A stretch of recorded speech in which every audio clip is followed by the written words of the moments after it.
गौतम बुद्ध की समय की एक कहानी है। राजगृह में सिरमा नाम की एक बहुत ही सुंदर स्त्री रहती थी।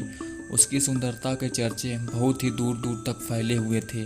सभी लोग उसे पा लेना चाहते थे, उसके साथ रहना चाहते थे, उसके लिए एक बड़ी से बड़ी कीमत चुकाने के लिए तैयार थे। यहाँ तक कि राजा भी उसके शरीर की सुंदरता पर मोहित थे।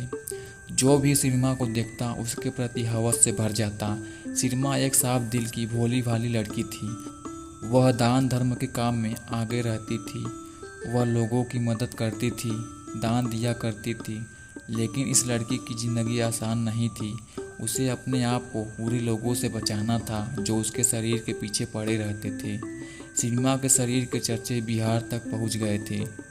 बुद्ध ने देखा कि कुछ तरुण भिक्षु सिरमा के प्रति आसक्त हो रहे हैं।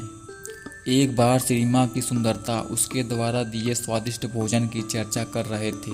वहाँ एक तरुण भिक्षु सिरमा को देखे बिना ही उससे प्रेम करने लगा। पूरे दिन वह नौजवान भिक्षु सिरमा के बारे में ही सोचता रहा। अगले दिन वह कुछ अन्य भिक्षुओं के साथ सिरमा के घर भिक्षा मांगने के लिए गया। सिरमा उस दिन बीमार थी, फिर भी वह भिक्षा देने के लिए घर से बाहर आई। वह युवा भिक्षु सिरमा की सुंदरता को देखकर उस पर मोहित हो गया। उसी रात सिरमा की मृत्यु हो गई और यह बात चारों ओर आग की तरफ फैल गई। सभी लोग सिरमा को एक बार देख लेना चाहते थे, और वे भी इसलिए नहीं कि सिरमा अच्छी लड़की थी, बल्कि इसलिए कि वे आखिरी बार उसकी सुंदरता को देखना चाहते थे जो उन्होंने कहीं नहीं देखी थी। राजा बिम्बिसार ने इसकी सूचना तथागत गौतम बुद्ध को दी। बुद्ध ने राजा बिम्बिसार को सलाह दी कि 3 दिनों तक सिरमा के शरीर का दाह संस्कार नहीं किया जाए और सिरमा के शरीर की पशु पक्षियों से रक्षा की जाए। 3 दिनों तक सिरमा के शरीर को किसी को भी देखने नहीं दिया गया। चौथे दिन बुद्ध की सलाह पर नगरवासियों और भिक्षुओं को सिरमा को देखने के लिए शमशान चलने का निर्देश दिया गया। वह प्रेम में पड़ा तरुण भिक्षु भी सिरमा के सुंदर शरीर को अंतिम बार देखना चाहता था, अतः वह भी शमशान चला गया। उसने देखा कि शमशान से सभी लोग भागे चले आ रहे हैं। सभी ने अपना मुंह दबा कर रखा है। वह भी सिरमा के शरीर की तरफ गया। सिरमा को मरे 4 दिन हो गए थे। शरीर की सुंदरता चली गई थी। शरीर फूल गया था। शरीर में मौजूद 9 द्वारों से द्रव्य बाहर निकल रहा था। विकृत शरीर से दुर्गंध फैल रही थी, जिससे वहां खड़े रह पाना मुश्किल हो रहा था। कोई भी वहां रुकना नहीं चाहता था, वह युवा भिक्षु भी नहीं। बुद्ध के निर्देशानुसार राजा बिम्बिसार ने एक ऐलान कराया कि यह राजगृह की सबसे सुंदर युवती सिरिमा है। जो चाहे इसे 1000 सोने के सिक्के देकर ले जा सकता है।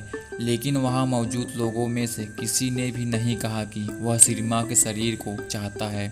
जब कोई आगे नहीं आया तब यह राशि घटाकर 500, 250, 200 और अंत में कौड़ी कर दी गई।